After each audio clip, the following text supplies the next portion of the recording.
Haha, what clothes? Hey guys, my name's Cashley, and today, as you can see, we're doing a true crimes mukbang.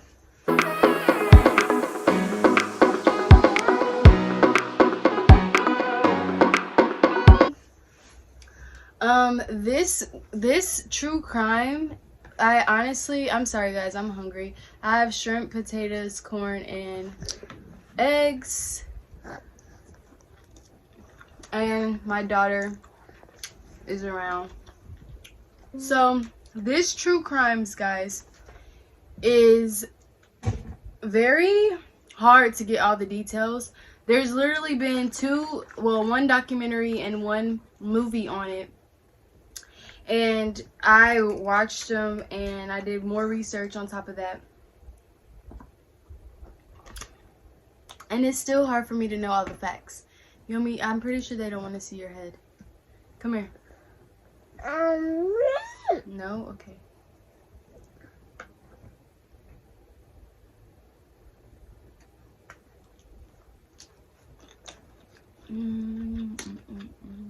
Come here.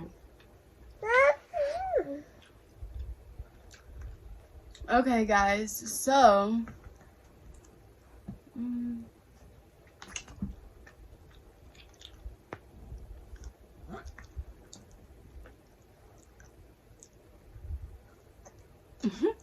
I don't even know if I want to do this today. This true crime starts in LA. It has to do with a serial killer that they gave the name the Grim Sleeper. Now, they didn't even know, or they didn't even put two and two together or care to, that this was a serial killer until like 25 years in. It started with 8 murders. So 8 murders between like 1985 and 1988. Then after that, his next victim, which was I think in 1988 too, she actually survived. She got away. But they didn't know like this was connected. And then I forgot to say during this whole video of how he killed them, he would shoot them with a 22 caliber, I think it was. And the lady who got away, he actually shot her in the chest and she ended up surviving. Here's some pictures of a lot of his victims. Now, some of these victims I do believe did not die, but they found a lot of photographs in his house once they searched it. And these are some of those photographs. As you can see, a lot of the women are drugged out. Her in the sauce. Here. You're welcome. He didn't reappear until 2002, y'all. So from 1988 until 2002, he was dormant. But they don't know because he had a job at they obviously know who he is now. He did get convicted. He had a job as a trash worker, so they're thinking a lot of bodies could have been found that way. Now, the man who was convicted of this, a lot of people knew him in the neighborhood. He was a neighborhood guy. He was a family guy. He was married. He had kids. And, like, a lot of people in the neighborhood liked him. His name was Lonnie Franklin. He would get things done for you. Like, if you needed a car part or whatever, like, he'll get it for you. Now, in the documentary, some of his friends said that he was like, he stole cars and stuff. A lot of cars. And, like, when he got arrested, that's what everybody thought it was for. But they're like, we never would have thought he would have been a murderer. Yummy. Move your.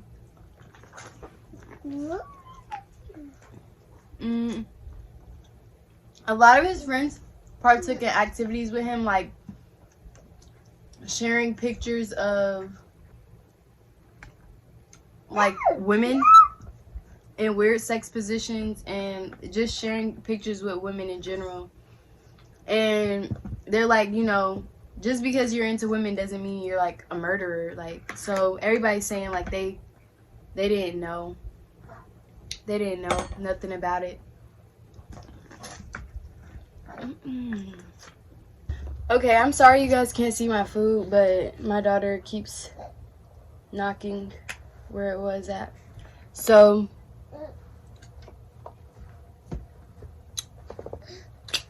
this dude, they found so many pictures in his house. Like his son's ex-girlfriend says that like she did one time see a lot of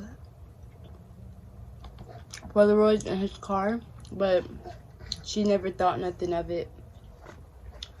Always carried a gun. Never thought nothing of it.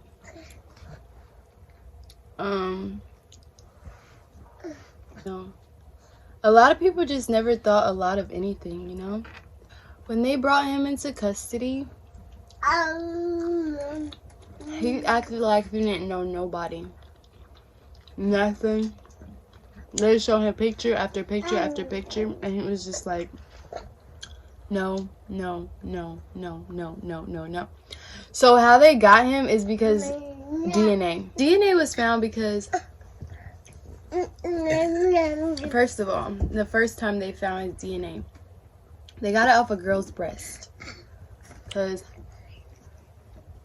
I guess he was like licking there. But anyway.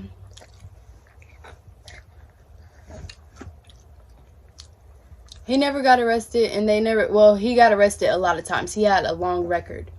But they never took his DNA because they didn't used to. They didn't used to take your DNA. But then his son got arrested, and they took his son's DNA. Ran it across the database, and they found that it was a familial match. So you're related to a murderer in all these cases. So what they did, stop. They put a stakeout on Lonnie. And I think on like the third day, he left the house, went to a kid's pizza party. And it was like a FBI agent posing as a worker who took his pizza and got his DNA. And I think it's so weird, like, that you can get DNA off of, like, a bite. Like, somebody takes a bite out of something and then their DNA is left on the pizza or the food. Like, that's so weird to me. That's how they got his DNA and arrested him. He denied it. And it took them like 2 years or 3 years to start his trial. And then like the trial took 3 months. And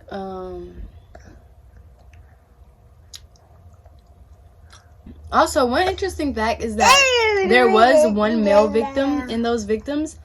And they're thinking because like maybe he figured out that his friend was killing all these people or something. They just tied him to it.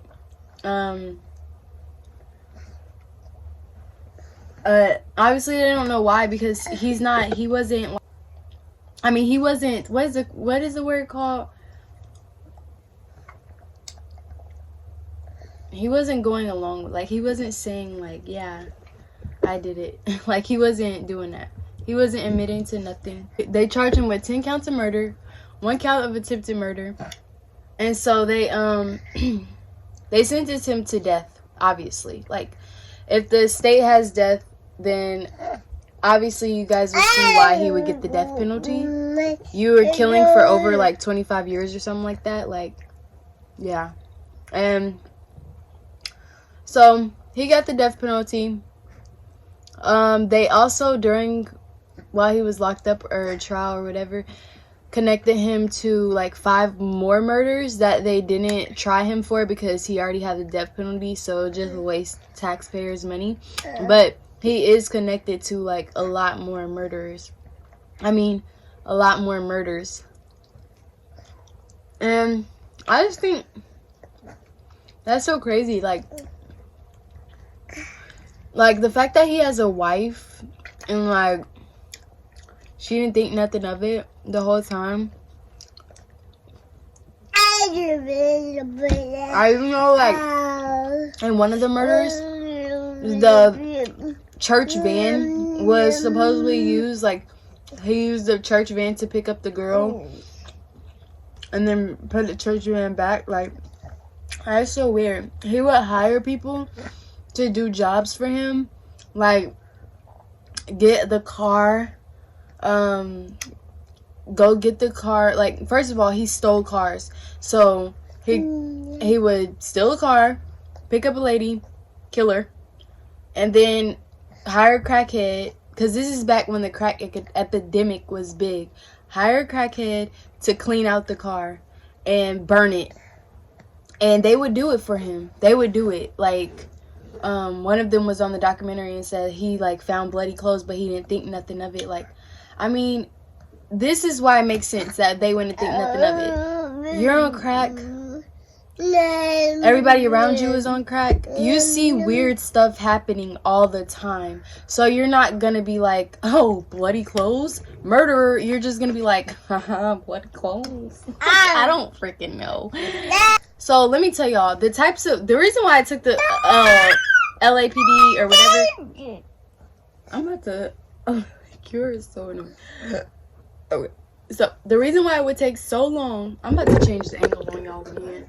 Sorry, y'all. The reason why it took so long for them to find this murderer is also because the types of people that he was killing was like black women, and they were on crack.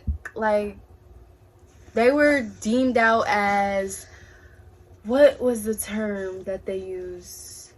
NHIs, no human involvement. So basically, and to me, that statement right there just shows you, like, you could literally put no human in a term to deem somebody no human. Like, that to me is like weird.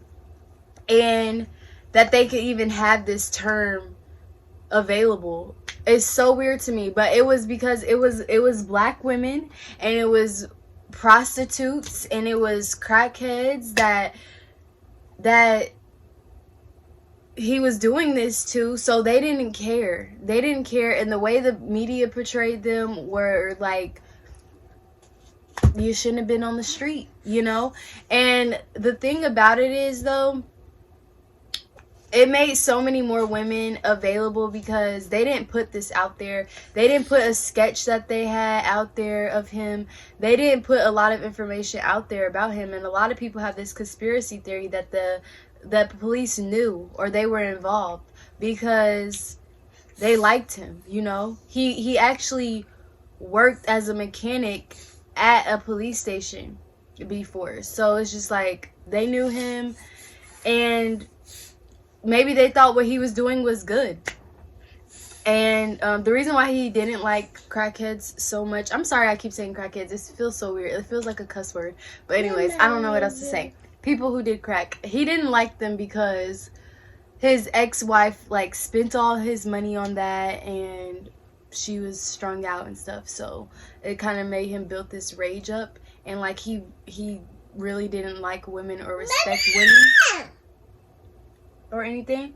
And that was kind of sad to me too, because he had a daughter. He had a daughter and he had a son, and it showed he didn't set the best example. I would say he was a good father. He was his son's best friend. I just cleaned that mirror. But a woman, I forget her name, she started, stop Yomi, she started the Black Coalition. I forget what it was called, but basically, like, The LAPD only had like about 19 or something black women missing, and she counted like 100. So it's a lot. Yes. It was a lot going on that, you know, they didn't care about. And she started this. She started this or whatever. And I would say they helped make a lot of way in the case as well. Just making black women's lives more important to police, regardless of what you say, because a lot of these victims, even though they were doing things, one of them was only 15 years old. So, I mean, she was just a child. You can't just put that off as like the main thing that they put out was that she was a sex worker. But I mean, she had a family that loved her, you know. It is just like they just blew it off as that because of a choice that she made or felt like she needed to do at the time. And I'm just like, her life is still valuable. You know, she's still a person. She still deserves to live. She don't deserve to be blown off. Her murderer deserves to be found just as well as anybody else's murderer. And that's the problem I think that was really prevalent back then, which is why they started this coalition, is because certain lives were more valuable than other lives. And that was just a fact. And that's probably why he got away with it. Because if he would have murdered, and actually the police didn't even want to go public with the fact that they believed it was a serial killer. A journalist did. And I don't know how, like, the movie seems pretty real, but there was also things in there that was just like, I didn't really think about this. But the movie was, what was the movie called? The Grim Sleeper. And the documentary was Tales of the Grim Sleeper. So the movie, it involved a lot of things that I'm just like, I don't know if this is like totally true to the case or if it's whatever. I don't, you know. But the documentary, it just shows like a lot of the neighborhood, people that knew him, people that liked him, loved him. And it also shows a lot more victims, because there was really, the police only have one surviving victim. The police only had one You never talk this much. You never talk this much until I'm talking this much. Why? Why? Whatever. So, the police... I don't even know what I was saying anymore. Y'all get the point of the story, man. Go look him up. His name is... You annoying. His name is... Lonnie Franklin. Shh. The police said he had one known survivor. But in reality, it was many. It was many females that he did degrading things to. I mean, a lot of them were sex workers, so it's just like, you get paid for this. But it's a lot that he didn't pay.